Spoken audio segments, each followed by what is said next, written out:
ఇవన్నీ దేవుడు సృష్టించినవే కదా. దేవుడు సృష్టించిన వాటిలో అతి ప్రాముఖ్యమైనటువంటి వాటి గురించి ఈరోజు మనం మాట్లాడుకుంటున్నాం. ఆ అతి ప్రాముఖ్యమైనవి మీరు చెప్తే వెళ్ళిపోవచ్చు. ఇంకా దేవుని ఆకాశం అందే కానీ, భూమి మీద కానీ, భూమి కిందే కానీ అతి ప్రాముఖ్యమైనది ఏంటో చెప్తే దాని గురించి మన వాక్యం నేర్చుకుంటాం. చాలా జాగ్రత్తగా ఆలోచించేసి అతి ప్రాముఖ్యం. ఆకాశం అందే, నా క్వశ్చన్లోనే మీకు ఆన్సర్. ఆకాశం అందే కానీ, భూమి మీద కానీ, భూమి అంతే కానీ దేవుడు సృష్టించిన వాటిలో పర్లోకరాజ్యం మంచిదే కానీ అది కాదు. ఆకాశం అందే కానీ, భూమి అందే కానీ, భూమి కిందే కానీ దేవుడు సృష్టించిన వాటి గురించి మనం నేర్చుకోబోతున్నాం. అది చాలా ప్రాముఖ్యమైనటువంటిది. ఎవరు మనిషి కానీ ఇంకొంచెం అతి ప్రాముఖ్యమైనది దేవుడు సృష్టించిన వాటిని చాలా మంది గమనించలేదు. దేవదూతలు. అందుకే అంటున్నా, క్వశ్చన్ జాగ్రత్తగా వింటే మీకు ఆన్సర్ దొరికి. ఆకాశం అందు అంటే మీకు వెంటనే ఆకాశం కూడా వెళ్ళాలి, మొత్తం తిరగాలి. మీరు అంత ఆ మైండ్ మొత్తం తిరిగేయాలి. ఆకాశం ఉంది అంటే ఆకాశానికి మొత్తం తిరిగాలి. అక్కడ ఎవరు ఉంటారు, ఏం చేస్తారు? భూమి ఎంత అన్నాడంటే మళ్ళా భూమి ఎందు. సరే, భూమి ఏంటంటే పక్షులు, పురుగులు అన్నీ ఉంటాయి. కానీ అతి ప్రాముఖ్యమైన అన్నా కాబట్టి మనుషులు అన్నది. మళ్ళా భూమి కింద వెళ్తే మళ్ళా సాకార సంబంధించి ఉంటారు. ఓకే, ఎవరి గురించి నేర్చుకోబోతున్నాం? దేవదూతల గురించి నేర్చుకోబోతున్నారు. దేవదూతలు ఎక్కడ ఉంటారు?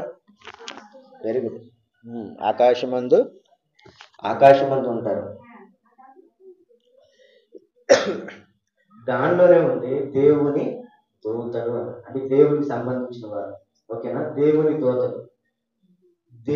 దూతలు రాజు దూతలు కాదు, మనుషుల దూతలు కాదు, లోకానుసారమైనటువంటి వారి దూతలు కాదు. దేవునికి సంబంధించినటువంటి దూతలు. వారు దేవుని మాట వింటారు. అర్థమైందా? దేవుని మాట వింటారు. అందుకే వారు దేవుని యొక్క దూతలుగా పిలువబడ్డారు. వారు ఎక్కడ ఉంటున్నారంటే ఆకాశమందు ఉంటున్నారు. ఇప్పుడు ఇంకో ప్రశ్న, వారు ఎప్పుడైనా భూమి మీదకి వచ్చారా? వస్తారా? వచ్చి వెళ్తా ఉంటారా? వస్తూ ఉంటారా? ఈ కాలంలో వస్తూ ఉంటున్నారా, వెళ్తూ ఉంటున్నారా? చూద్దాం, వస్తున్నారు. నీకు అసలు కనబడుతున్నారు, కనిపించకుండా తిరుగుతున్నారు. వాక్యమే చెప్పుద్ది కదా అండి, వస్తున్నారో లేదు. నేనేమైనా చెప్తానా? నేనేమైనా చూశానని చెప్తానా? చూసినా నీవు అంత ఎగ్జైట్గా ఉండవు. కానీ వాక్యం చెప్తే నేర్చుకుందాం. కానీ దానికి కొంచెం టైం ఉంది. అది నేర్చుకోవాలి. వస్తున్నారు తెలియాలంటే ముందు వాటి గురించి నేర్చుకోవాలి. ఆదికాండము 3వ అధ్యాయము 21వ వచనం. ఆదికాండము 3వ అధ్యాయం 21వ వచనం. త్వరగా తీయాలి. దేవుడైన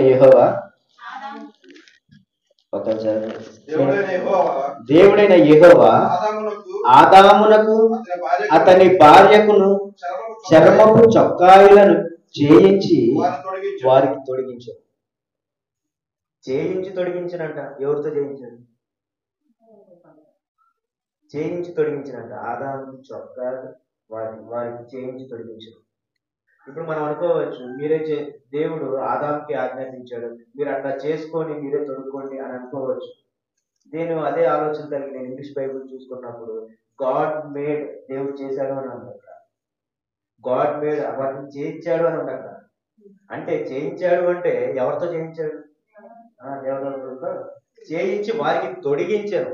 ఎట్లాగ తొడుక్కోవాలి, ఏం చేయాలి అని దేవుడు ఆ దూతలకు ఆజ్ఞాపించినప్పుడు వారితో చేయించి వారికి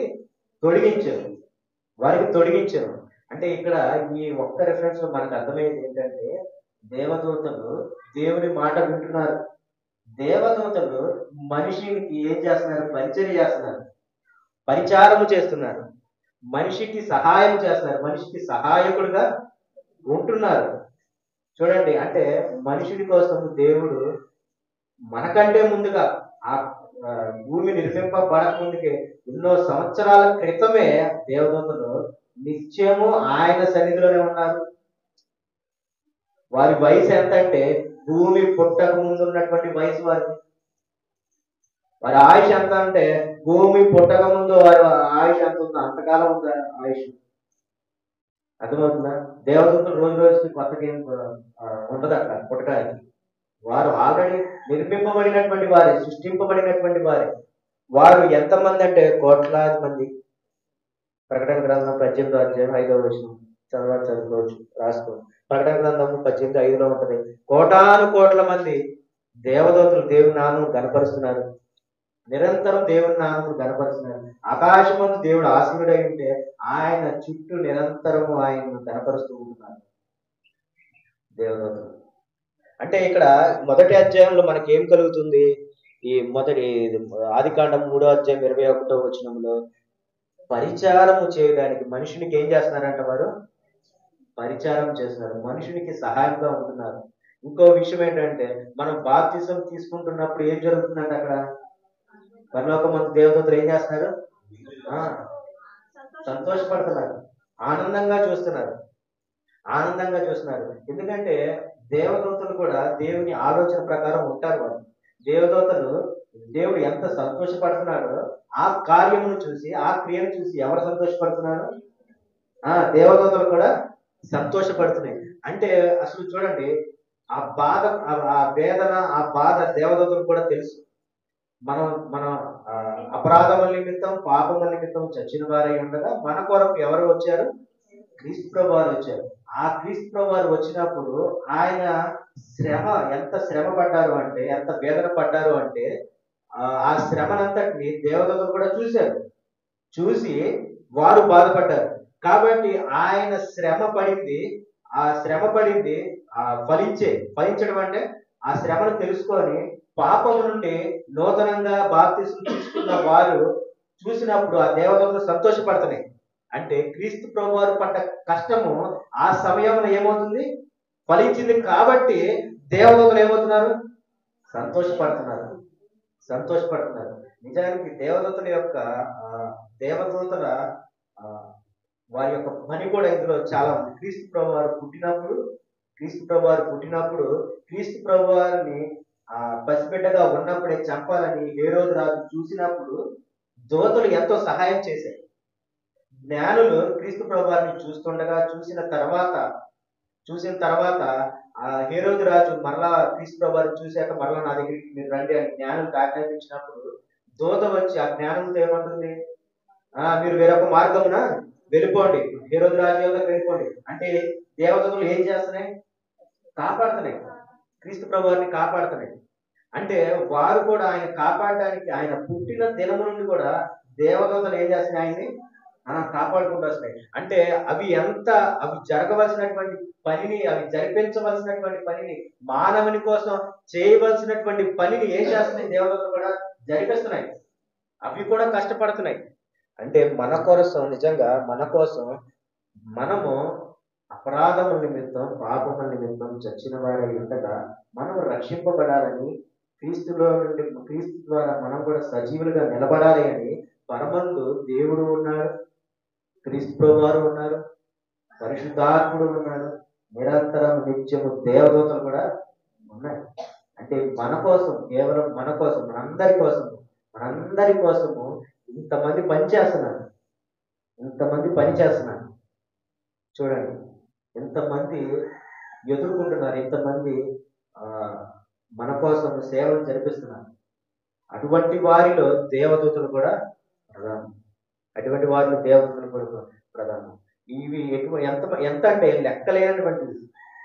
లెక్కలేని స్థితిలో ఉన్నటువంటి ఇవన్నీ ఈ దేవదూతలు. ఇంకా ఏం చేస్తున్నాడు ఈ మనిషి కోసము? దావీదు గారు రాసిన కీర్తనలో 34వ కీర్తన 7వ వచనం చూడండి. దావీదు గారు రాసిన కీర్తనలో 34వ కీర్తన 7వ వచనం. యెహోవా యందు భయభక్తుల గలవారి చుట్టూ ఆయన దూత కావలి ఉంది. ఆయన యందు భయభక్తులు గలవారి చుట్టూ ఆయన దూత కావలి ఉండి రక్షించును. దూత కావలి ఉండి, ఆయన దూత, దేవుని దూత కావలి ఉండి ఆయన వారిని రక్షిస్తాడ. అంటే మనతో ఏముంటుంది ఇప్పుడు? దేవదూత నీకు నాకు ఉంటుంది, అందరికి ఉండదు. అందుకే రాయబడింది అక్కడ ఏమని? భయభక్తులు కలవాలి. భయభక్తులు కలవాలి. భక్తి అంటే నీకు నచ్చింది చేయటం కాదు.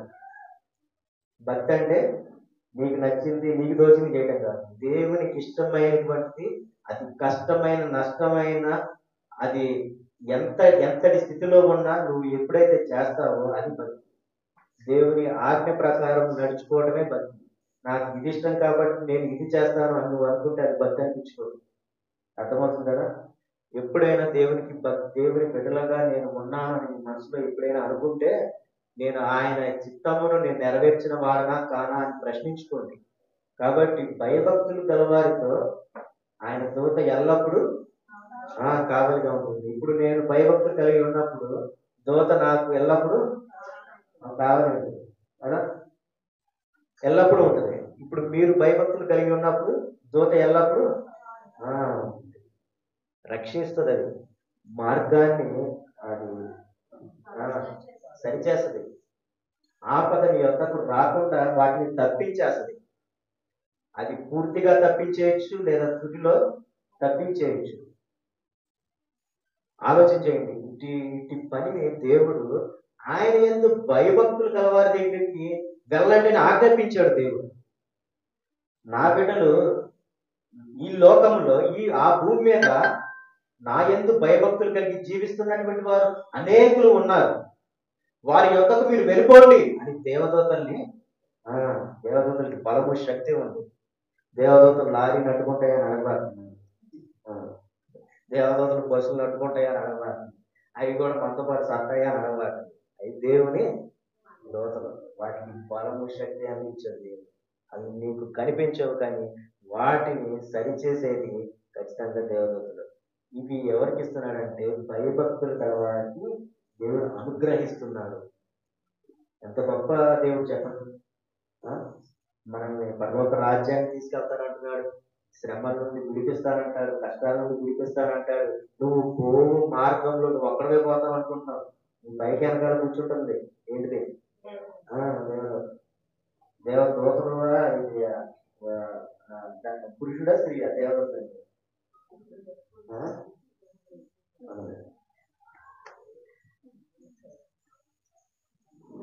పురుషుడా స్త్రీయా? ఆ భేదం ఏముండదు అక్కడ. అర్థమవుతుంది. అటువంటి భేదం ఏముండదు అక్కడ. పురుషుడు స్త్రీ అని ఏమీ లేదు అక్కడ. అర్థమవుతుంది కదా? కాబట్టి దేవదూతలు నిన్ను సంరక్షిస్తున్నా ఉన్నాయి, నిన్ను కాపాడుకుంటూ ఉంటున్నాయి దేవదూతలు. ఎందుకంటే నువ్వు నిరంతరం దేవుని కనపరుస్తున్నావు. దేవదూతలు కూడా అనుకుంటాయి, నేను నిరంతరం నా దేవుని కనపరుచుకుంటున్నాను కదా, నేను నిరంతరం నా దేవుని ఎలాగ కనపరుస్తున్నానో, నిరంతరం నా దేవుని ఎలాగ కనపరుస్తున్నానో అలాగే దేవుని బిడ్డలు కూడా అలాగే కనపరుస్తున్నారని దేవదూతలు కూడా ఏమవుతుంది? సంతోషపడుతున్నాయి. కాబట్టి వాటికి ఇంకా ఆసక్తి ఎక్కువ ఉంటుంది, వాటికి ఇంకా ప్రేమ ఎక్కువ ఉంటుంది నీ మీద. కాబట్టి నువ్వు దేవుని కనపరుస్తున్నావు కాబట్టి వాళ్ళ పని ఇంకా బలంగా సాగుతుంది. దేవదూతలు నిన్ను చూసి ఎందుకంటే దేవుని కనపరిచే సంతోషము ఆనందము దేవదూతలకు తెలుసు. అటువంటి సంతోషము ఆనందము నీవు కలిగి ఉన్నావు కనుక నీవు కలిగిన విషయమును బట్టి వారు సంతోషంగా ఉండి ఇంకా ఎక్కువ బలంగా వారు పనిచేయడానికి ఆసక్తిగా ఉంటారు. నువ్వు ఎలాడబడ్డావు అనుకో, ఈ నేను కాపాడేది అనుకుంటా, ఇంకా కోపం వచ్చి తోస్తారు వాళ్ళు, ఇంకా కోపం వచ్చి ముందుకు రాస్తారు. దాని పడుకున్నా చూడండి, ఆలోచన చేయండి. అలాగే జరగదు. కానీ నేను మన విషయంలో బట్టి మాట్లాడుతున్నాను. అంటే వాళ్ళు అసలు పక్కకు కూడా రాదు. నీ విషయాన్ని నీ బట్టే వదిలిపెట్టేస్తారు. నీ కర్మ నువ్వు కావాలన్నా ఎన్నిసార్లు చెప్పినా నువ్వు మారవా, నువ్వు కావంటారు. కాబట్టి వారిని వదిలిపెట్టేస్తారు. అందుకే అంటున్నాడు, భయభక్తులకి ఎల్లప్పుడూ ఆ దేవదూతలు ఏమవుతుంది? కాపాడుతా ఉంటున్నాయి. అదే కీర్తనలో మరొక మాట చదువుకుందాం. అలాంటి మాట వస్తుంది. 91వ అధ్యాయం 11వ వచనం. 91:11 ఏరా బైబిల్? 91:11. నీ మార్గములన్నిటిలో నిన్ను కాపాడుటకు ఆయన నిన్ను గూర్చి తన దూతలను ఆజ్ఞాపించు. నీ మార్గములన్నిటిలో నిన్ను కాపాడుటకు ఆయన నిన్ను గూర్చి తన దూతలను ఆజ్ఞాపించును. చూడండి, ఇప్పుడు మనం మార్గం ఒక ప్రయాణం అని అనుకుంటాం, ప్రయాణంలో కాపాడతాడు అనుకుంటాం. అది అది ఇంకా వేరే విషయాల్లో కూడా దేవుడు నిన్ను కాపాడుతూ ఉంటాడు. నీ మీద ఒకళ్ళు బలంగా ఒక ఒక నేరం మోపడానికి బయలుదేరుతున్నారు. నీ మీద బలంగా ఒక నేరము మోపడానికి బయలుదేరుతున్నాడు. నేరము మోపాలని బయలుదేరుతున్న వారిని అడ్డగించుకుంటాడు దేవుడు, అడ్డగిస్తాడు దేవుడు. ఎందుకంటే నువ్వు ఆయన ఎందుకు భయభక్తులు కలిగి ఉన్నావు కనుక, ఆయన నిన్ను కాపాడుకుంటున్నాడు కనుక, నీ నీ మీద నేరం మోపడానికి ఎవరైతే బయలుదేరుతున్నారో వారిని దేవుడు అడ్డగిస్తాడు, ఆపేస్తాడు ఆయన దేవదూతల ద్వారా. అర్థమవుతుంది కదా? అంటే వేరే ఆలోచనలో కూడా దేవుడు నిన్ను తప్పిస్తున్నాడు, తప్పిస్తున్నాడు. ఇంకొకటి, నువ్వు బలంగా ఒక ఆలోచన ఒక తప్పిదాన్ని చేయకపోవడానికి వెళ్తున్నప్పుడు కూడా నిన్ను సరి చేయడానికి ఆ దేవదూతలు కూడా నీకు ప్రోత్సాహంగా ఉంటాయి, దేవదూతలు నీకు ప్రోత్సాహంగా ఉంటాయి. కాబట్టి ప్రతి మార్గంలోనూ దేవదూతలు నిరంతరం నిన్ను కాపాడటానికి ఆసక్తి కలిగి ఉన్నారు, ఆసక్తి కలిగి ఉన్నారు. ఇది లోకంలో ఉన్నటువంటి, మనం లోకంలో జీవిస్తున్నాం కాబట్టి అది మనకి కంటికి కనపడదు, చెవికి వినపడదు, హృదయానికి అర్థము కాదు. కానీ నువ్వు దేవుని బిడ్డగా ఉంటే వాటిని నీ ఆలోచనను అర్థం చేసుకోవాలి. అందుకే అంటున్నాడు, పైన వాటిని మీరు వెదకుడి, కింద ఉన్న వాటిని కాదు, కింద ఉన్న వాటిని కాదు, పైన వాటినే వెదకుడి. దేవుడు అందరికీ సంపాదించుకునే జ్ఞానము, సంపాదించుకునే ఆలోచన, భూమి మీద సృష్టించిన ప్రతి ఒక్కటి ప్రతి మానవుడికి దేవుడు ఇచ్చాడు, ప్రతి మానవుడికి దేవుడు ఇచ్చాడు. అయితే ఆయనను కూర్చున్నటువంటి జ్ఞానము, ఆయన గురించి ఆలోచించే జ్ఞానం కూడా మనుషులు పొందాలి. అందుకే అంటున్నాడు, పైన వాటిని మీరు వెదకుడి, లోకానుసారమైనటువంటి వాటితో మీరు జీవిస్తే మీరు చచ్చిన వారే, మళ్ళీ మరణానికి మీరు పాత్రులు అయిపోతారు. కాబట్టి మీరు పైనున్న వాటిని వెదకుడి, పైనున్న వాటి యందు దృష్టి ఉంచుడి, అప్పుడు మీ జీవితం ఫలితమవుతుంది, మీ మీ నిరీక్షణ ఫలిస్తుంది, మీ పొందినటువంటి మారు మనసు ఫలిస్తుంది, మీరు తీసుకున్నటువంటి బాప్తిసము ఫలిస్తుంది, మీరు తీసుకున్నటువంటి వాక్యంలో మీరు ఎదిగినప్పుడు ఫలిస్తుంది. కాబట్టి ఇటువంటి ఆలోచనలో శ్రద్ధ కలిగి ఉండండి. కాబట్టి మనం భయభక్తులు కలిగి ఉన్నప్పుడు మనతో పాటు మనతో ఉన్నది ఎవరు? దేవదూతలు. వారు ప్రార్థిస్తున్నప్పుడు కూడా నీ పక్కనే ఉంటారు, వారు ప్రార్థిస్తున్నప్పుడు కూడా నీ పక్కనే ఉంటారు. చూడండి, మనం ప్రార్థిస్తున్నప్పుడు ఆత్మీయంగా పరిశుద్ధాత్మ ప్రార్థిస్తున్నప్పుడు దుష్టుడి సంబంధికులు కూడా ఉంటారు పాడు చేయడానికి, కానీ ఆ దేవదూతలు ఏం చేస్తే సంరక్షిస్తూ ఉంటాయి. చూడండి, చీకటి కలిగినటువంటి వాడు ఏం చేస్తున్నాడంట? అపవాది అగ్ని బాణములు వేస్తున్నాడు కూర్చుకుంటుంది. కానీ వాటిని ఎదుర్కొనే ఆ బలము, భయభక్తులు గల వారి దేవదూతలు ఉంటాయి కదా, ఎప్పుడైనా వాటిని ఎవరు ఎదుర్కొంటున్నారు? దేవదూతలు ఎదుర్కొంటున్నారు. వీటన్నిటి ఏదో నీకు ఎట్లాగో ఏదో పాతకాలంలో సినిమాల్లాగా అనిపించవచ్చు, బట్ ఇది దేవుడు సృష్టించిన సృష్టిలో ఈ రీతిగా జరుగుతూనే ఈ రీతిగా మనం బలపరచబడుతున్నాం. కాబట్టి ఆలోచన చేయండి, దేవదూతలు నిరంతరము మన క్షేమము కోసము అవి పనిచేస్తున్నాయి. కాబట్టి అదే మాట హెబ్రీయులకు రాసిన పత్రికలో రాయబడినటువంటి మాట, మొదటి అధ్యాయం హెబ్రీయులు రాసినటువంటి పత్రిక 1వ అధ్యాయంలో రాయబడినటువంటి ఆ మాట.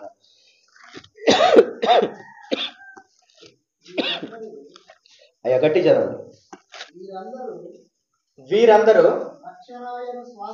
దానికంటే కొంచెం పైకి చదవండి, పై వచ్చిన చదవండి, పై వచ్చిన. నా కుడిపార్శ్వమున కూర్చుండుము అని దూతలతో ఎవని గూర్చి అయినా ఎప్పుడైనా చెప్పినా, నా కుడిపార్శ్వమున కూర్చుండమని నేను ఎప్పుడైనా నా దూతలతో చెప్పానా? దూతలతో ఎప్పుడైనా అని వాక్యం చెప్తుంది చూడండి. నా కుడిపార్శ్వమున కూర్చుండమని నేను దూతలకు ఎప్పుడైనా ఎన్నడైనా నేను చెప్పానా? నా కుడిపార్శ్వమున కూర్చునేది ఎవరు? దేవుడు అన్నాడు. దేవుడే చెప్తున్నప్పుడు మళ్ళీ ఆయనే అడిగించుకుంటాడు. నా కుడిపార్శ్వమున కూర్చుండమని నేను దేవదూతకి ఎప్పుడైనా చెప్పానా? ఇప్పుడు అంటున్నాడు చూడండి, వీరందరూ దేవదూతకి నేను నా కుడిపార్శ్వంలో కూర్చుండమని చెప్పలా, వారు వచ్చి కూర్చోండి మీకు సన్మానం చేస్తారని చెప్పట్లేదు. వాళ్ళ పని ఏంటి ఇప్పుడు చెప్తున్నాడు, వీరందరూ రక్షణను స్వాస్థ్యము పొందబోవు వారికి దేవదూతలందరూ రక్షణను స్వాస్థ్యమును పొందబో వారికి పరిచారము పరిచారము చేయుటకై పంపబడిన సేవకులైన ఆత్మలు పంపబడిన సేవకులైన ఆత్మలు ద్వారా అడుగుతున్నాడు. నేను దేవదూతల్ని కుడిపార్శ్వంలో ఊరికే కుర్చీలేసి వారిని కూర్చోబెట్టట్లా. వారందరినీ నేను ఎందుకు చేశానంటే రక్షణను ఒక స్వాస్థ్యం, ఆస్తి. రక్షణ అనేది ఏంటి? ఆస్తి. దాన్ని ఎప్పుడో బాగొట్టుకున్నారు కొంతమంది బాగొట్టుకున్నారు, కొంతమంది అప్రూపంగా దాచుకున్నారు రక్షణ గురించి. లోకంలో ఉన్నారు కాబట్టి తప్పే లేదు. లోకంలో ఉన్నారు, అపవాదిని మార్చేస్తారు. నీ బ్రెయిన్ ఉంది కదా, దాన్ని ఏం చేయాలంటే అపవాది తిప్పుకోండి. అపవాది తిప్పుకొని నా వైపు తిరుగుతుందంటే నువ్వు ఒంటి బొమ్మలా పెట్టా తిరిగావు. తిరుగు అంటే అది తిరుగు అంటే నువ్వు తిరిగేశావు. దేవుని స్పృహ నీలో ఉన్నప్పుడు తిరగమంటే తిరుగుతావా? తిరగవు. కానీ నువ్వు తిరిగా. రక్షణ అనేది ఒక స్వాస్థ్యం ఉంటున్నాడు చూడండి. దాన్ని జాగ్రత్తగా దాచుకుని వారికి పరిచారం చేయుటకే పంపబడిన ఆత్మలు కారా దేవదూతలకి నేను ఎప్పుడన్నా నా కృపాచరణ కూర్చుండమని ఆమె ఎప్పుడన్నా చెప్పానా? వారు ఎందుకు అంటే రక్షణ స్వాస్థ్యము పొందిన వారికి పరిచారము చేయవలసినటువంటి ఆత్మలు కారా అంటే ఎవరి కోసం అది? రక్షణ పొందినటువంటి మన కోసం. రక్షణ పొందినటువంటి మన కోసము దేవదూతల్ని దేవుడు నియమించాడు. దేవదూతల్ని దేవుడు ఉంచాడు. కాబట్టి దేవదూతలు నిరంతరం మన కోసం తిరుగుతున్నాయి కదా అని చెప్పి దాన్ని మనం మొక్కాలా? దానికి దండం పెట్టాలా? మనము మాట్లాడుతున్న రాబోవు లోకము ఆయన దూతలకు లోబరచబడలేదు. దూతలకు లోబరచబడలేదు. అది కేవలము మనుషునికి. చూడండి, యోహాను గారు, ఏ యోహాను? బాప్తిస్మం యోహాను గారు శిష్యులు యోహాను. తెలుసా మీకు ఆ సంగతి? యోహాను ఎంతమంది ఉన్నారు కూడా? సరే, యోహాను ఎవరు చెప్పండి? బాప్తిస్మం యోహాను పక్కన పెట్టుకుంది. ఇంకొక యోహాను, శిష్యులు యోహాను ఉన్నారు. వాళ్ళందరూ సరే, ఓకేనా? ఆ యోహాను సువార్త రాశాడు. మొదటి యోహాను, రెండవ యోహాను, మూడో యోహాను ఉందా?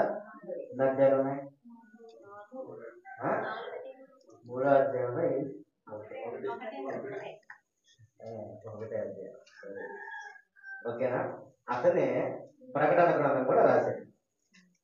ప్రకటన గ్రంథం కూడా యోహాను గారు రాశాడు. ఈ ప్రకటన గ్రంథము ఒక ద్వీపములో ఉండి రాశాడు.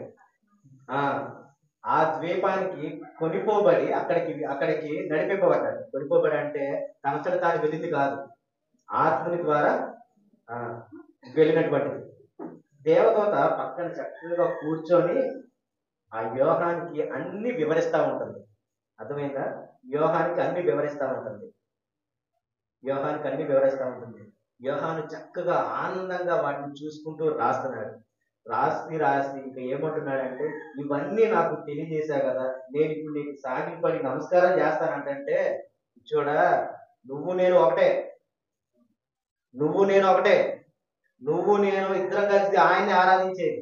నేను దేవుని దూతని, ఆయన నీ దూతకు పంపాడంటే నేను వచ్చాను. ఆయన ఇవ్వంది నాకు ఏది కలదు. ఇప్పుడు ఆ బలం, నాలో ఉన్న బలం కూడా ఎవరిచ్చారంటే దేవుడిచ్చింది. నాలో ఉన్న శక్తి కూడా ఎవరిచ్చారంటే దేవుడిచ్చింది. నేను ఈ మాటలన్నీ ఆయన చెప్తేనే నేను నీకు చెప్పాను. కాబట్టి నువ్వు నాకు సాగిలి పడటం కాదు, మనిద్దరం కలిసి ఎవరికి సాగిలి పడాలి? దేవుడికి సాగిలి పడాలి. అంటే ఇప్పుడు దేవదూత సహాయం చేస్తాం కానీ దేవదూతకి సాగిలి పడతామా? లేదు. దేవదూతలు మనకి పరిచారం చేయడానికి పంపబడినటువంటివి. అది పరిచారం చేయడానికి పంపబడినటువంటివి.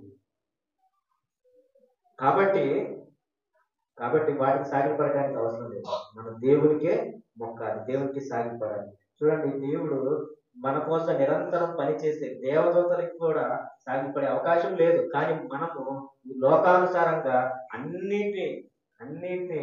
అన్నిటికీ నమస్కారం చేసేస్తున్నాం. దాన్ని ఒక విధంగా దాన్ని గుర్తించుకొని, ఒక విధంగా ఏర్పాటు చేసుకొని వాటికి సాగిలపడి వాటిని కనపరుచుకుంటా ఉంటున్నాం. మనం కనపరచాల్సింది, కీర్తించాల్సింది, మహిమపరచాల్సింది ఎవరిని? దేవుడు. ఎట్లా కనపరచాలి? ఆత్మతోను సత్యముతోను ఆరాధించాలి. నీలో ఆత్మ ఉండాలి, సత్యము కూడా ఉండాలి. వాటినెన్నడూ పోనీయద్దు. ఆశ, ఆరాటము, ఉత్సాహము అవి ఏం చేస్తాయంటే నిన్ను లొంగ తీసుకుంటాయి. అవి ఏం చేస్తాయి? నీలో ఉన్న భక్తి జీవితాన్ని లొంగ తీసుకుంటాయి. నీలో ఉన్న దేవుని ఆసక్తిని అవి లొంగ తీసుకుంటాయి. లోకంలో ఆశ ఉంటుంది కదా మనిషికి, ఆ ఆశ లొంగ తీసుకుంటుంది. లోకంలో ఉత్సాహము, ఆనందము, సంతోషము, అక్కడికి వెళ్తే బాగుంటది, ఇక్కడికి వెళ్తే బాగుంటది, ఇలా చేస్తే బాగుంటది, అబ్బా అలా చేస్తే బాగుంటది, వాళ్ళు చేస్తున్నారు కదా నేను కూడా చేస్తే బాగుంటది, ఇటువంటివి అన్ని అపవాది పెట్టినటువంటి కొన్ని క్రియల్ని, అవి అందులో ఆనందం ఉన్నప్పటికీ నువ్వు వాటి మీద దృష్టి ఉంచితే అవి నేను లొంగ తీసుకుంటున్నాను. చూడండి, వాటికి లొంగద్దు. దేవుని వాక్యం చెప్తుంది, దేవుని యందు సంతోషం ఉంచు, దేవుని యందు ఆనందం ఉంచు, ఆయన కట్టడలను అనుసరిస్తూ నడుచుకో. అదే నీకు ఆనందం, అదే నీకు ఉత్సాహం, అదే నీకు సంతోషం. వీటిని మించిన ఆనందం, సంతోషం నీకు ఎక్కడ దొరికినా అది వ్యర్థమే. ఏమంటున్నాను? అంతే కదా. నీకు ఎక్కడ దొరుకుతాయి? ఇంకా దేవునిలో కంటే సంతోషం, ఆనందం ఎక్కడ దొరుకుతుంది నీకు? ఆయన ఆయన ఆయన ఏర్పాటు చేసినటువంటి జీవితంలో నిలబడితే నీకు ఆనందమే కదా. ఇంతకంటే ఆనందం నీకు ఎక్కడ దొరుకుతుందో. మరి వాటి ఆనందం దగ్గరికి వెళ్ళామంటే దేవుడు మనలో లేనట్టు. వాటి ఆనందం కోసం పరిగెత్తామంటే దేవుడు మనలో లేనట్టు. కాబట్టి దృష్టి ఉంచు, ఆలోచన ఉంచు, జ్ఞానంతో నడుచుకో, భయభక్తులు కలిగి జీవించు, దేవుడి వాక్యం ప్రకారం జీవించు. కాబట్టి ఇటు ఆలోచనలు మనలో ఉండాలి. ప్రకటన గ్రంథము 4వ అధ్యాయం 8వ వచనం. ప్రకటన గ్రంథము 4వ అధ్యాయం 8వ వచనం. సైలెంట్ అమ్మ, నువ్వు కాదురా, చదువు. 4వ అధ్యాయము 8వ వచనం దయచేసి చదవండి. ఈ 4 జీవులలో ప్రతి జీవికి 6 రెక్కలుండెను, అవి చుట్టూను రెక్కల లోపడను కన్నులతో నిండి ఉన్నవి. అవి భూత వర్తమాన భవిష్యత్ కాలములలో ఉండు సర్వాధికారి దేవుడునకు ప్రభువు పరిశుద్ధుడు, పరిశుద్ధుడు, పరిశుద్ధుడు అని మానక రాత్రింబగళ్ళు చెబుతుంది. రాత్రింబగళ్ళు పరిశుద్ధుడు, పరిశుద్ధుడు, పరిశుద్ధుడు అని ఏం చేస్తుంది? దేవదూతలు చెప్తున్నాయి. ఏంటి అసలు దేవుని బిడ్డలకి, దేవదూతలకి ఏంటి తేడా చెప్పండి? ఏముంది తేడా? వాళ్ళు దేవుణ్ణి ఆరాధిస్తున్నారు, మనము దేవుణ్ణి ఆరాధిస్తున్నాం. దేవదూతలకి మనకి తేడా లేని విధంగా నీ భక్తి ఉండాలి. వాళ్ళు ఏం చేస్తున్నారు? నిరంతరం పరిశుద్ధుడు, పరిశుద్ధుడు, పరిశుద్ధుడు అని అంటున్నారు కదా. ఇప్పుడు మనము కూడా నిరంతరం ఆయన కనపరచాలి. నిరంతరం ఎలా కనపరుస్తాము? మనకి చాలా పనులు ఉంటాయి కదా. నిరంతరం ఎలా గమనిస్తూ ఉంటాము? మనం దేవునికి విరుద్ధంగా బ్రతకనంత కాలము నువ్వు ఏ పని చేసుకున్నా నువ్వు దేవుని కనపరుస్తుంది. అర్థమవుతుంది కదా. దేవునికి విరుద్ధంగా బ్రతకనంత కాలము నువ్వు ఏ పని చేసుకుంటున్నా, ఏం మాట్లాడుతున్నా, ఎక్కడికి ప్రయాణం అవుతున్నా నువ్వు నిరంతరం దేవుని కనపరుస్తున్నటువంటి వాడు. నిరంతరం మన దేవుని కనపరుస్తూనే ఉంటున్నటువంటి వాడు. అర్థమైంది కదా. ఇప్పుడు నేను వేరొక మార్గం ఉన్న ప్రయాణం అవుతా ఉన్నాను. పక్కన బస్సులో ఎవరో కూర్చున్నారు, మాట్లాడుతున్నారు. ఏదో కొన్ని విషయాలు, కుటుంబ విషయాలు, అట్లాగా వారి గురించి మాట్లాడుకుంటున్నాను. కానీ నేను ఎల్లప్పుడూ దేవుని యందు భయభక్తులు కలిగి బ్రతికేటటువంటి వాడిని, ఆయన ఆజ్ఞానుసారంగా జీవిస్తున్నటువంటి వాడిని. కానీ ఈ నిమిషం, ఈ సమయము నేను పరిశుద్ధుడని కీర్తించట్లా. కానీ నాలో చట్ట కార్యములు, దేవునికి విరుద్ధమైన కార్యములు నాలో లేవు. కానీ నేను వేరొక పని చేస్తున్నప్పటికీ నేను నా స్వభావం ద్వారా ఏం చేస్తున్నాను? ఆయన కీర్తిస్తూనే ఉంటున్నాను, ఆయన కనపరుస్తూనే ఉంటున్నాను. ఇటు ఆలోచన మనకు ఉండాలి. దేవదూతలు నిరంతరము దేవుడి నామమును ఆయన యొద్దనే ఉండి కనపరుస్తూ ఉంటారు. అయితే మనం లోకంలో ఉంటూ పనులు చేసుకుంటూ ఆహారం తింటూ ప్రయాణాలు అవుతూ ఇలాంటి మనం గడుపుతూ ఉంటాం. కానీ నిరంతరం కీర్తించడానికి అవకాశం ఉండదు. కానీ మనం సాధ్యం అనుకుంటే నిరంతరం దేవుడిని కనపరిచే అవకాశం మనకు దొరుకుతుంది.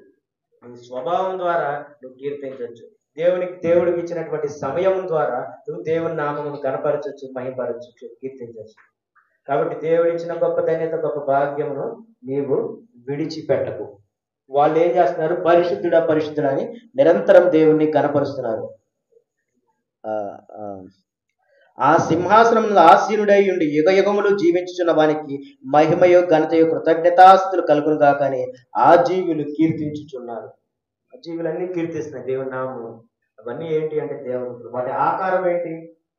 అవి ఎలాగ ఉంటాయి అంటే అవి అనేక రకాలైనటువంటి ఆకారముగా ఉంటాయి. అనేక రకాల ఆకారాలు ఉంటాయి. అనేక రకాల ఆకారంతో అవి ఉంటాయి. ఇప్పుడు చాలా ప్రాముఖ్యమైనటువంటి విషయం ఏంటంటే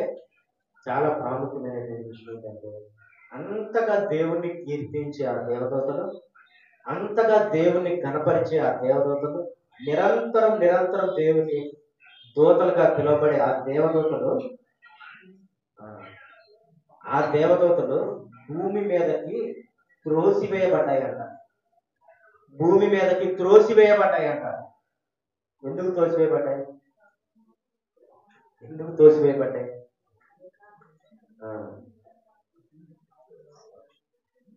తోసివేయబడ్డాయి. ఆశ, వాటికి కూడా ఆశ కలిగింది, దురాశ కలిగింది. దురాశతో వారు నిండిపోయింది. అధికారం కోసము, పెత్తనం కోసము, ఇవన్నీ ఆశ కలిగి అవి దేవునికి విరుద్ధంగా ఆ ఆకాశమందు జరిగినటువంటి విషయాలను బట్టి ఆ యొక్క విరుద్ధమైనటువంటి దేవదూతలు, వాటి సైన్యం దేవుడు పడద్రోశాడు. భూమి మీదకి త్రోసివేశాడు. భూమి మీదకి త్రోసివేశాడు. చూడండి, నేను ఇందాక మాట్లాడినటువంటి మాట, ఆ మాటను మనం చదువుకున్న తర్వాత ఈ త్రోసివేయబడినటువంటి దేవదూతలు ఏమైనా వినపడ్డాయి? దెబ్బలు తగిలినా? సాతానుడయ్యాడు, అపవాది అయ్యాడు. దేవునికి విరుద్ధమైన వారిగా వాడు ఏర్పరచుకున్నాడు. దేవదూతలు కూడా వాడి సైన్యం చాలా ఉంది. అది చాలదు అన్నట్టు మనుషుల్లో కూడా వాడికి తగినట్టుగా మనుషులలో కూడా వాడు ఏర్పాటు చేసుకున్నాడు. మనుషులలో కూడా వాడు ఎంచుకున్నాడు. నేను ఇందాక మనం చెప్పినటువంటి మాట, మరి భూమి మీద వాళ్ళు తిరుగుతూ ఉంటారా లేదా అన్నది కూడా మనం ఆలోచించుకుందాం. హెబ్రీయులకు రాసిన పత్రిక 13వ అధ్యాయం 2వ వచనం.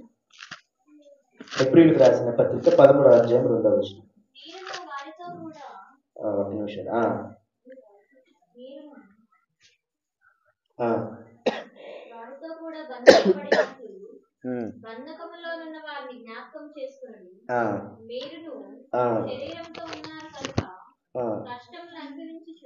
పదకొండవ అధ్యాయం చూడరా, 13వ అధ్యాయం మొదటి వచనం చదువు. మొదటి వచనం, సహోదర ప్రేమ నిలువరముగా ఉండనీయుడి, ఆతిథ్యము చేయ మరువకుడి, దాని వలన కొందరు ఎరుగకయే దేవదూతలకు ఆతిథ్యము చేసి. సహోదర ప్రేమ కలిగి ఉండమంటున్నాను. అర్థమైందా? సహోదర ప్రేమ కలిగి ఉండనీయుడి, ఆతిథ్యము చేయ మరువకుడి, దాని వలన కొందరు ఎరుగకయే దేవదూతలకు ఆతిథ్యము చేయవారు. కనపడరు దేవదూతలు.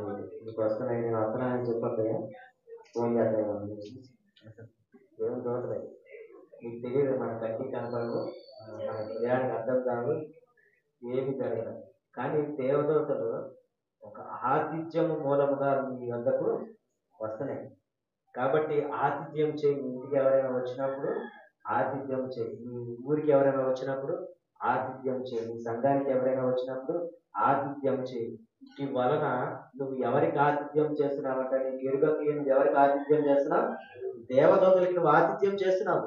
అంటే వారు దేవదూతలు ఆ, వారు సపరేట్ గా రారు, కానీ మనిషి రూపంలోనే వస్తున్నారు. మనిషి రూపంలోనే వస్తున్నారు. వారు వేషము ధరించుకోరు, మనిషి రూపానే వారు వస్తున్నారు. అందుకే అంటున్నాడు ఆ ఆ కొన్ని దేవదూతలు వెలుగుతోత వేషం వేసుకొని జనాలు ఏం చేస్తుంది?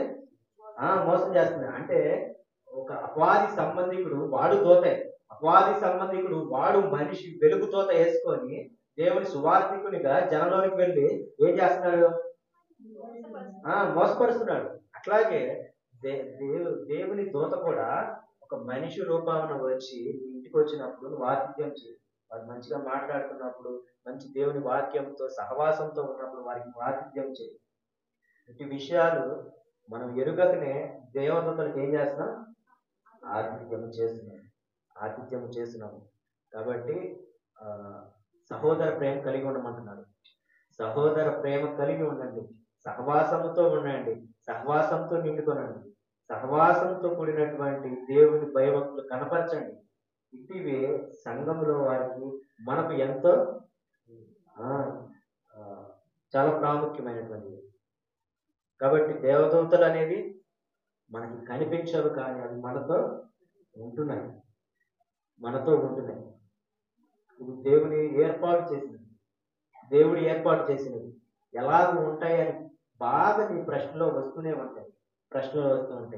నీకు ఎంత పెద్ద భూగోళంలో ఇదెంత ఎంత, అందులో నీ బుర్ర నీకు ఆలోచన ఎంత? దేవుడి ఆలోచన నువ్వు ఆలోచించగలవా? ఇది ఏంటి, ఇది ఎట్లాగా అని దేవుడు మనం ప్రశ్నించగలవా? ఇలాగ ఉంటుందా, ఇలాగ చేసేవా, నిజంగా ఉంటాయా అని అనుకోగలమా? నువ్వు అనుకోకపోతే అట్టి జ్ఞానం లేని వాడివైతే అట్లాగే ఉంటుంది, తప్పులేదు. కానీ దేవుణ్ణి నువ్వు ప్రశ్నించుకు, దేవుణ్ణి అవమానించుకు, దేవుణ్ణి నువ్వు ఎగతాళి చేయవు. దేవుని వాక్యానుసారంగా వీటిని నువ్వు గుర్తుంచుకో. దేవుడు నువ్వు అనుకున్న దానికంటే ఆయన ఆలోచన, ఆయన సృష్టి, ఆయన ఆయన ఆయన చేసినటువంటి కార్యము చాలా చాలా గొప్పది, చాలా చాలా గొప్పది. అది నీ కంటికి కనపడదు, నీకు అర్థము కానటువంటి విషయాలు. మనకున్న చిన్న బుర్ర ఆలోచన, చిన్న ఆలోచనలు, మనం ఇక్కడే ఉన్నాము కాబట్టి మన చుట్టూ జరిగే విషయాల గురించి నీకు అవగాహన కానీ దేవుని యొక్క గొప్ప గొప్ప ఆలోచనలు నీకు తెలీదు. దేవుని యొక్క గొప్ప గొప్ప ఆలోచనలు నీకు తెలియదు. ప్రతి వాటికి దేవుడు తన యొక్క మనుషులను ఏర్పాటు చేసుకున్నాడు. దేవుడు ఇప్పుడు నువ్వు నీకు ఒంట్లో బాగపోతే ఏదో గ్యాస్ బిల్ ఏదో వేసుకోవడం వరకే నీకు తెలుసు. అది ఎలాగో రూపింపబడింది అనేది నీకు తెలీదు. అది ఎలాగో రూపించాలి అని దేవుడు కొంతమందిని ఏర్పాటు చేసుకున్నాడు. అర్థమైందా? కొంతమందిని ఏర్పాటు చేసుకున్నాడు. ఈ ఆ గ్యాస్ మందుని ఎవరైతే తయారు చేస్తున్నారో వారికి ఇంకొక విషయం గురించి తెలీదు. ఇంకొక విషయం అంటే ఉదాహరణకి ఒక కారు అనుకుందాం. ఒక కారు, దాన్ని ఇంజిన్ తయారు చేయడం గ్యాస్ చేసిన ఆయనకు తెలుసుదా? తెలీదు. కానీ అతనికి తెలుస్తుంది. అంటే నాకు తెలియని విషయాలు మీకు తెలుసు, మీకు తెలియని విషయాలు ఇంకొకరి విషయాలు మీకు అట్లాగా తెలుస్తూనే ఉంటాయి. అంటే ప్రతి పనిని దేవుడు వారికి అప్పచెప్పాడు. అవన్నీ జరగటం వల్లే ప్రతి మానవునికి అన్ని అనుకుంటున్నాయి. ఇప్పుడు మన సంఘంలో, ఉదాహరణకు మన సంఘంలో నేను ధాన్యాన్ని పండించాను, ఇతను కూరగాయలు పండించాడు, ఇంకొకళ్ళు ఏమో ఫ్రూట్స్ పండించారు. ఓకేనా? అంటే మనకేం జరుగుతుంది? సర్క్యులేట్ అవుతుంది. ఒకటే ఫ్రూట్స్ తిని బతికేయలేదు కదా, ఒట్టి కూరగాయలు తిని బతికేలేదు కదా. మీరు ఫ్రూట్స్ అన్నది కూరగాయలు అర్థం లేదు, నేను ఉంటే అన్నం తినలేం కదా. కాబట్టి వీళ్ళ కూరగాయలు నాకు కావాలి, ఈ ఫ్రూట్స్ అట్లాగా అన్నీ కావాలి. అక్కడ అన్నీ జరుగుతూ ఉంటాయి. అంటే ఎవరికి వారికి దేవుడు ఏర్పాటు చేశాడు. ఇప్పుడు అలాగే దేశాలు కూడా కొన్ని చోట్ల రైస్ పండదు, కొన్ని చోట్ల ఇంకొక కూరగాయలు పండవు, కొన్ని చోట్ల ఇంకొక ఫ్రూట్స్ పండవు. కొన్ని దేశాలు ఆ భూమికి తగ్గట్టు వారు వాటిని పండించుకుంటా ఉంటారు. మరి పండనటువంటిది వారు ఎక్కడి నుంచి తెచ్చుకోవాలి? వేరే వాళ్ళ నుంచి తెచ్చుకోవాల్సిందే. వేరే వాళ్ళ దగ్గర నుండి తెచ్చుకోవాల్సిందే. కాబట్టి మనలో మన ఆలోచన చూసినప్పుడు నిజంగా అది దేవుని యొక్క ఆలోచన ఎంత ఇదిగా ఉంటుందా? నిజంగా దేవుడి దూతను మనం ఎక్కడ పంపించాడా అంటే పంపించి తీర్చాడు దేవుడు, ఉంచాడు దేవుడు. అవి ఉంటున్నాయి. కాబట్టి ఇటు విషయాలు ఆలోచన చేయండి. ఇంకా దీని గురించి చాలా వరకు ఉన్నాయి, కానీ అవి మనమైతే మాట్లాడుకోలేము. చివరిగా యెషయా గ్రంథం 14వ అధ్యాయం 12వ వచనము. ఇప్పుడు మొదలు పెట్టినది మరలా వచ్చే వారం కూడా అదే మొదలు పెడుతూ ప్రారంభిస్తాను. యెషయా గ్రంథం 18వ అధ్యాయము, క్షమించాలి 14వ అధ్యాయము. తేజో నక్షత్రమా, అబ్బా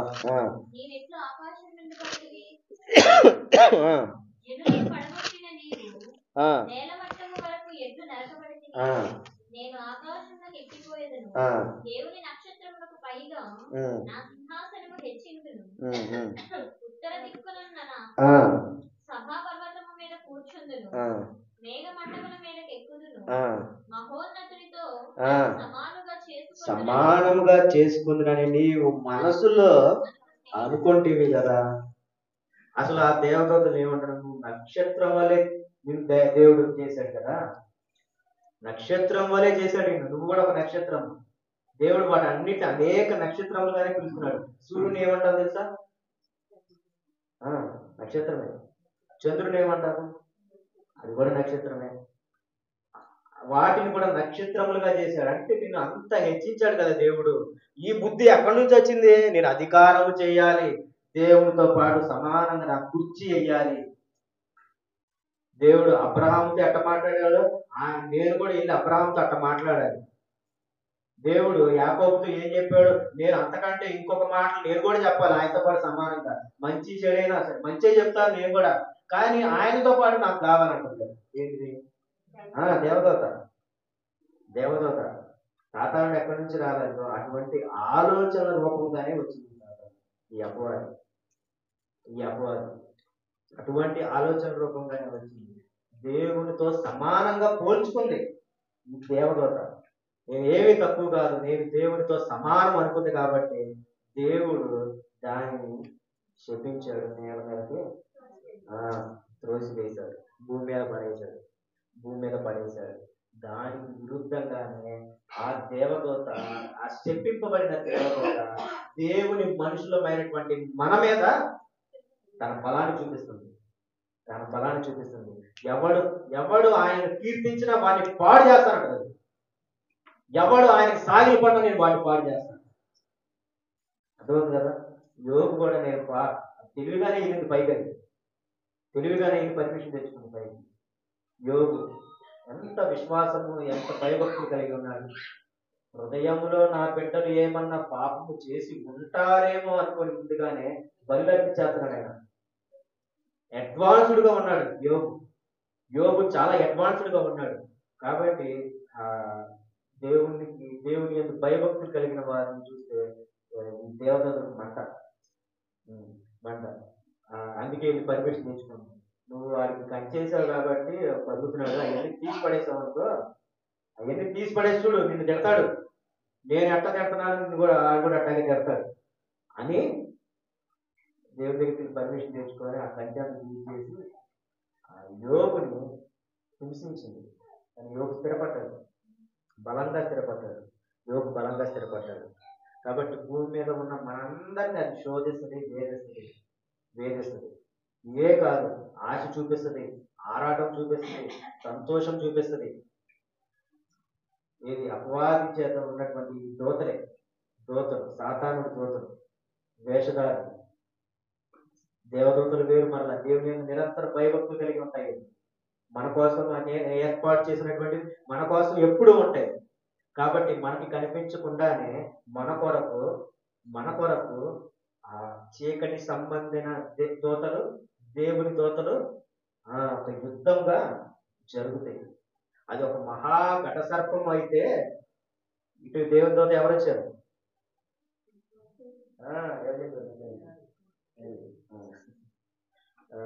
మిఖాయేలు దూత. పోరాటం జరిగింది. పోరాటం జరిగింది, మహాఘటసర్పము. రేపు వచ్చే వారం దాని గురించి ఒక యుద్ధం జరుగుతుంది. ఆ యుద్ధం గురించి మనం వచ్చే వారం నేర్చుకున్నాము. అది కూడా ప్రకటన గ్రంథంలో రాయబడినటువంటి వాటి గురించి మనం నేర్చుకున్నాము. అయితే ఇప్పటి వరకు మనం ఎల్లప్పుడూ దేవదూతల సంరక్షణలో ఉంటాము. ఎవరు ఉంటాము? భయభక్తులు. దీన్ని గుర్తుపెట్టుకోవాలి. దేవదూతలు ఉంటాయో ఉండవు అది ఖచ్చితంగా నీకు తెలిసినా తెలియకపోయినా నువ్వు మటుకు ఎలా ఉండాలి? భయభక్తులు కలిగి ఉండాలి. మరలా చెప్తున్నాను. భయభక్తులు అంటే భక్తి చూపించడం అంటే నీకు తోచిన భక్తి కాదు, దేవుడు ఆశించిన భక్తి నువ్వు చూపించాలి. నీకు తోచిన భక్తి నువ్వు చూపించడం కాదు. అందరికీ క్రమాన్ని నడిపించవలసింది.